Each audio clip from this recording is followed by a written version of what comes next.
Assalamualaikum warahmatullahi wabarakatuh.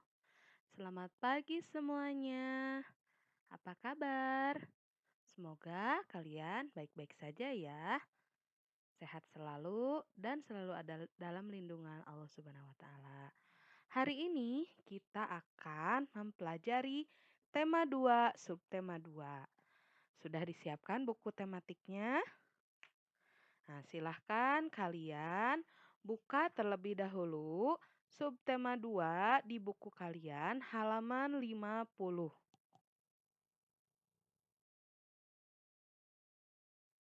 Yang pertama akan Ibu bahas yaitu muatan bahasa Indonesia yang ada di halaman 50 tentang teks petunjuk. Teks petunjuk itu berisi arahan untuk melakukan sesuatu dengan tujuan untuk menjelaskan penggunaan atau pembuatan sesuatu. Kalimat yang digunakan adalah kalimat perintah. Kemudian hal-hal yang perlu diperhatikan dalam membuat teks petunjuk yaitu satu, cara atau petunjuk disajikan berurutan. Kedua, bahasa yang digunakan jelas dan mudah dipahami. Di halaman 51 ada contoh dari teks petunjuk, yaitu tentang cara membuat kipas kertas. Yang pertama, siapkan kertas berbentuk persegi segala ukuran. Kertasnya bisa dari kertas kado, majalah bekas, atau kertas origami. Yang kedua, ambil lem kertas. Kemudian ketiga, lipat kertas pada satu bagian ujung sekitar 2 cm. Nomor 4, balikan kertas dan lipat lagi ke arah yang berbeda. Lakukan hal yang sama sampai seluruh bagian kertas terlipat. Yang kelima, lipat lagi lipatan kertas menjadi dua bagian yang sama besar. Nah, seperti gambar yang ada di sampingnya ya. Kemudian nomor 6, lem di sisi kertas yang saling berhadapan.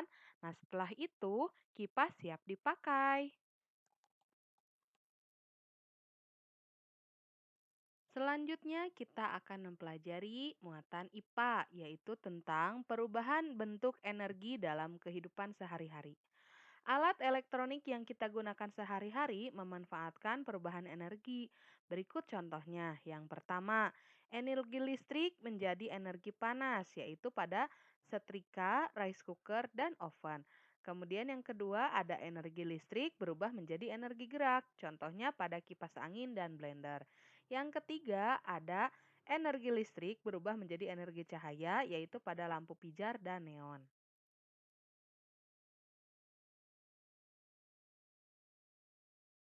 Selanjutnya ada contoh energi listrik berubah menjadi energi bunyi, yaitu pada radio, pengeras suara atau speaker dan gitar listrik. Ada energi gerak berubah menjadi energi listrik, contohnya air terjun menggerakkan generator untuk membangkitkan listrik. Yang keenam, contohnya yaitu ada energi kimia menjadi energi listrik. Contohnya pada baterai dan aki digunakan untuk menyalakan peralatan listrik. Dan yang terakhir ada perubahan energi kimia menjadi energi gerak. Contohnya adalah makanan yang dimakan sebagai sumber energi untuk tubuh kita. Selanjutnya di halaman 52 buku tematik kalian itu ada beberapa kegiatan ya yang mengalami perubahan energi. Nah, silahkan kalian tulis di buku catatan kalian ya. Tidak perlu pakai gambar, hanya tulis nama kegiatannya saja. Nah, ini ada alternatif jawaban dari Ibu ya. Yang pertama ada menjemur ikan. Nah, pada saat menjemur ikan yang dibutuhkan adalah energi cahaya matahari, di mana perubahan energinya adalah energi cahaya matahari menjadi energi panas. Kemudian kegiatan yang kedua ada menyetrika, di mana energi yang digunakannya adalah energi listrik. Nah, perubahan energinya adalah energi listrik berubah menjadi energi panas. Yang ketiga ada bermain layang-layang, di mana energi yang dibutuhkan adalah energi angin. Perubahan energinya adalah energi angin berubah menjadi energi gerak. Yang keempat ada membakar ikan. Nah, untuk membakar ikan, energi yang diperlukannya adalah energi kimia, di mana energi kimia ini berubah menjadi energi panas ya untuk membakar ikan. Materi selanjutnya ada IPS. Kita akan membahas pemanfaatan hewan dan tumbuhan oleh manusia. Hewan dan tumbuhan dimanfaatkan sebagai bahan makanan, pakaian, obat-obatan, dan kerajinan. Contoh pemanfaatan hewan oleh manusia yang pertama lihat ya di gambarnya itu ada kerbau sedang membantu manusia untuk membajak sawah dan di sampingnya ada telur sebagai bahan makanan untuk manusia.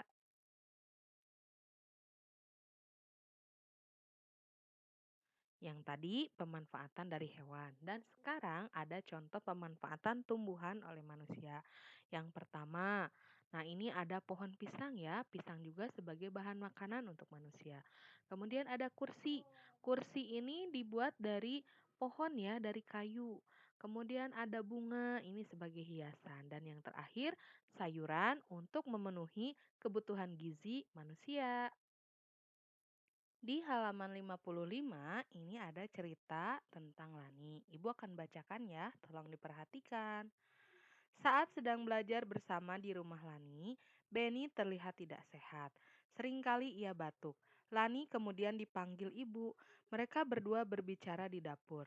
Tidak lama kemudian, Lani datang membawa secangkir air. Ia menyodorkan minuman kepada Benny dan meminta meminumnya. Setelah itu, Benny terlihat lega. Teman-temannya bertanya kepada Lani tentang minuman tersebut. Lani menerangkan bahwa ia baru saja memberi Benny air jahe. Ibu Lani membuat minuman dari jahe yang dicampur dengan sedikit gula. Di belakang rumah Lani banyak tanaman jahe. Banyak orang percaya bahwa jahe bisa membuat tenggorokan lega saat kita batuk. Jahe pun membuat tubuh hangat.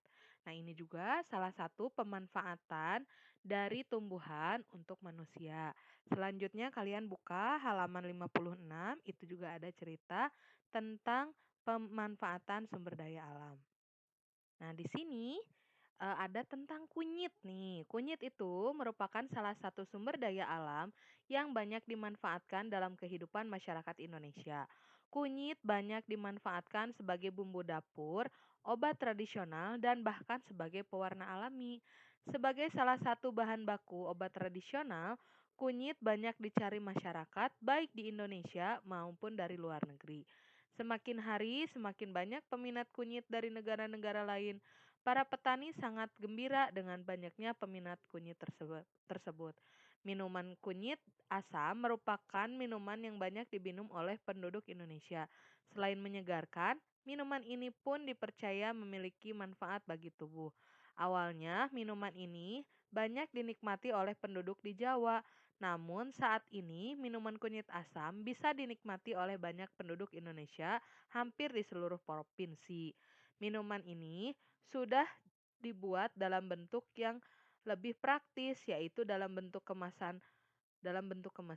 Pembeli bisa langsung menyeduh dengan air hangat. Materi selanjutnya ada PPKN tentang pelaksanaan hak dan kewajiban. Pelaksanaan hak dan kewajiban harus seimbang. Contoh, kita berhak menggunakan listrik, kita juga wajib membayar tagihan listrik. Sebelum menerima hak, kita harus melaksanakan kewajiban dahulu. Menghemat penggunaan listrik termasuk kewajiban kita. Di halaman 56 ada hak dan kewajiban kita tentang menghemat kertas. Nah, mengapa kita harus menghemat kertas? Coba kita baca dulu ya. Kertas itu diproduksi dengan menggunakan mesin yang menghasilkan energi sangat besar. Bahan utama pembuatan kertas adalah pohon dan air. Untuk membuat satu rim kertas berukuran A4, diperlukan satu pohon yang usianya 5 tahun. Untuk menghasilkan satu lembar kertas dibutuhkan 2 gelas air. Nah, makanya kita harus menghemat kertas ya. Nah, sekarang lihat ya di bawahnya, amati di sekitarmu, tulislah manfaat kertas sehari-hari yang kamu temui. Nah, ini tulis ya di buku catatan ya, tulis juga halamannya. Nah, kertas ini biasanya ya yang kita sering lihat ya untuk digunakan sehari-hari yang pertama adalah untuk menulis, menggambar, membungkus makanan, membuat kerajinan tangan, dan surat menyurat. Silahkan kalian buka halaman 60. Nah, ini ada cerita tentang Budi sepupu dari Beni. Budi, sepupu Beni, sedang mengerjakan tugas menulis dari ibu guru. Ia menggunakan banyak sekali kertas. Ia selalu membuang setiap kertas meskipun baru beberapa kata yang ia tuliskan. Banyak sekali kertas yang terbuang.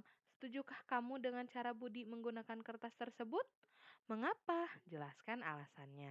Nah, ini jawabannya tulis ya di buku catatan kalian. Di sini saya tidak setuju karena kita tidak boleh boros kertas. Nah, di bawahnya ada pertanyaan lagi. Mengapa kita harus menghemat penggunaan kertas? Karena kertas terbuat dari olahan kayu pohon, sehingga dengan menghemat kertas, kita akan mengurangi jumlah pohon yang harus ditebang untuk membuat kertas. Dan setiap proses pembuatan kertas memerlukan bahan kimia, air, dan energi dalam jumlah besar, dan tentu saja bahan baku yang pada umumnya berasal dari kayu. Yang halaman 61 pun sama ya, silahkan kalian tulis di buku catatan tematik kalian. Tulislah cara menghemat kertas. Nah, yang pertama, tidak dengan mudah membuang kertas. Kemudian nomor dua, memaksimalkan penggunaan kertas. Ketiga, mengumpulkan sisa-sisa kertas untuk diolah atau didaur ulang. Keempat, koran, majalah, atau kalender bekas dapat digunakan sebagai pembungkus. Yang kelima, menggunakan kertas jika hanya perlu saja. Materi yang terakhir pada pertemuan kali ini adalah SBDP, menyanyi dengan notasi angka. Ingatlah kembali not angka yang telah kamu pelajari. Dalam menyanyikan sebuah lagu, simbol nada tidak hanya diwujudkan dengan not angka, tetapi juga dapat dengan not balok. Not angka adalah not yang dilambangkan dengan angka-angka, sedangkan not balok adalah not yang dilambangkan dengan gambar. Pada dasarnya, baik not angka atau not balok berfungsi untuk mempermudah dalam mempelajari sebuah lagu. Untuk tugas hari ini, yang pertama, silahkan kalian mempraktekkan membuat kipas dari kertas yang ada di halaman 51. Kertasnya silahkan kalian mau menggunakan kertas origami, kertas bekas, atau kertas bekas kalender. Bebas ya kertasnya. Yang penting membuat kipas kertas. Kemudian tugas yang kedua, kerjakan lanjutan latihan yang ada di halaman 53. Tersisa ada 3 nomor lagi ya, dari nomor 5 sampai nomor 7. Tidak usah digambar ya, cukup tulis nama kegiatannya saja, kemudian energi yang diperlukannya apa, dan perubahan energinya apa saja. Nah, bila sudah membuat kipas lipat kertas, kirimkan foto selfie kalian beserta kipas tersebut ke classroom atau WA ibu ya. Terima kasih atas perhatiannya. Tetap jaga protokol kesehatan dimanapun kalian berada ya. Wabillahi taufiq wal hidayah. Wassalamualaikum warahmatullahi wabarakatuh.